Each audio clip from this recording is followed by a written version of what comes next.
Nesse vídeo nós vamos falar sobre um vinho muito especial, que é o vinho rosé, que eu considero como vinho universal. E nós já vamos descobrir o porquê disso.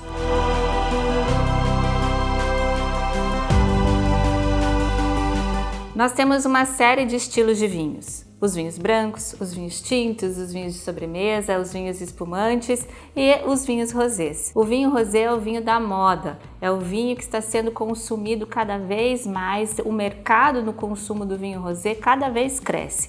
É o vinho tendência dos jovens, cada vez mais está caindo no gosto da juventude, no paladar de homens e mulheres.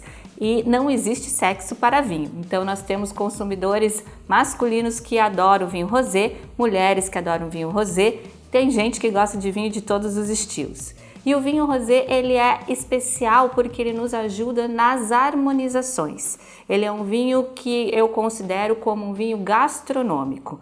Quando a gente não sabe bem o que vinho escolher para uma harmonização, a gente pode optar pelo vinho rosé. Hoje nós temos acesso a culinárias diferentes, culinárias asiáticas, tailandesas, japonesas, e o vinho rosé se adapta muito bem para harmonizar com esses pratos de outras nacionalidades. A diferença do vinho rosé está às vezes no método que o enólogo escolheu para a elaboração.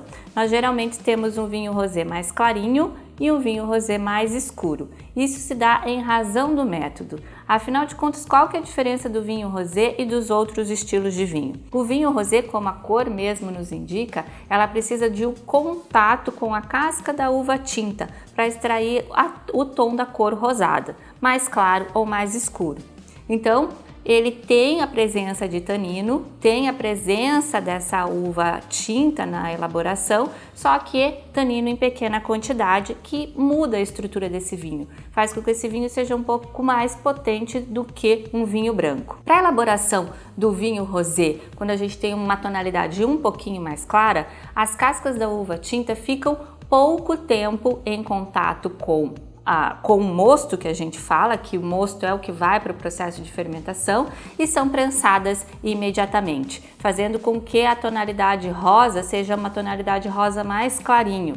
E também me dá um vinho que tem presença de frutas vermelhas mais frescas, como morango, framboesa, um floral, um vinho mais leve. Quando eu tenho um rosé mais escuro, isso demonstra que esse vinho ficou mais tempo ainda em contato com as cascas da uva tinta. Esse mosto, que é o que a gente chama que vai para o processo de fermentação alcoólica, ficou mais tempo em contato com a casca da uva tinta, dando mais cor e também mais tanino, mais estrutura. Eu tenho um vinho um pouco mais potente em relação ao outro.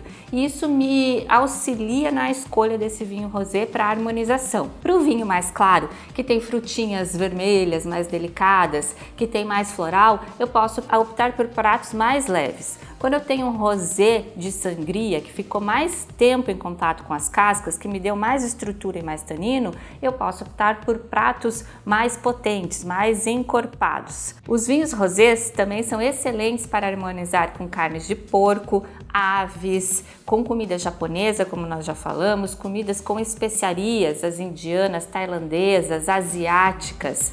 E a gente tem uma máxima na enogastronomia que diz que quando eu não sei que vinho escolher, se é branco, se é tinto, eu opto pelo vinho rosé.